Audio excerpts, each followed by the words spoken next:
I have to go back to my pork and beans days and the show was very, very popular.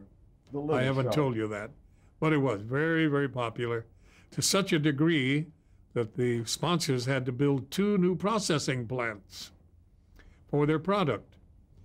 And this came to the attention of David Sarnoff, who was the chairman of RCA and the head of NBC.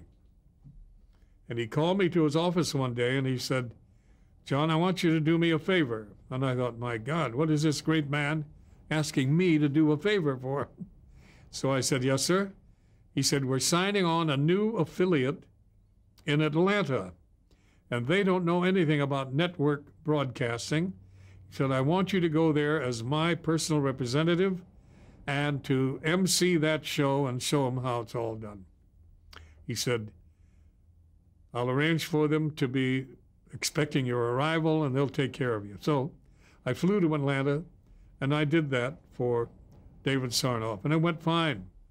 I came back home, and he thanked me, and about 8 weeks later, he called me again. He said, "John, I want you to go to Boston.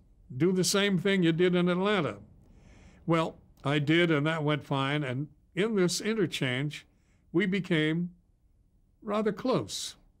So that fading now to Matinee Theater days, here is David Sarnoff sitting in his office in Rockefeller Plaza, and he has made a commitment to build a brand new plant in New Jersey to turn out color television sets, because as fast as they have been made, they're being gobbled up by the public. So now they're selling TV sets like crazy, and suddenly he starts getting some feedback from dealers across the country saying, "You're killing us. There's no color TV on until prime time, and we have to send our people out at prime time to deliver the sets and to hook them up and show the people how they work, and we're paying overtime and overtime and overtime. Give us a color show during the day." Didn't they also want to have a color show to show on their sets in the store? Wasn't that one of their motivations as well? Didn't they want to have the television sets in the store having a color show on them? Could very well have been, yeah.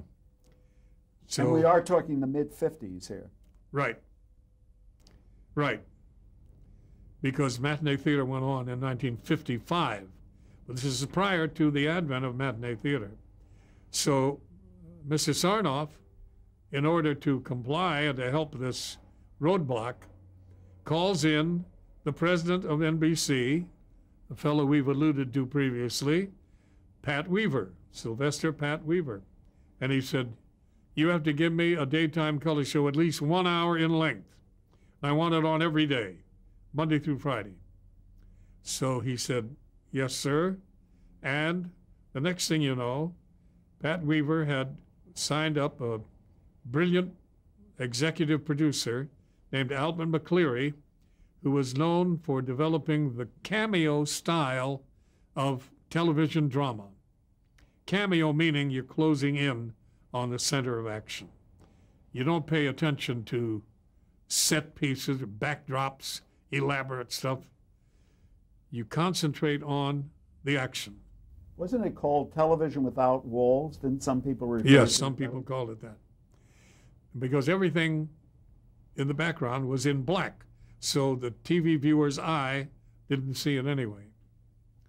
So Albert McCleary then put together this company called Matinee Theater, and he hired writers, he hired directors, he hired producers, he hired script people. He put this whole magnificent organization together and had it ready to go in September of 1955. And it went on the air, and it created a sensation in daytime television.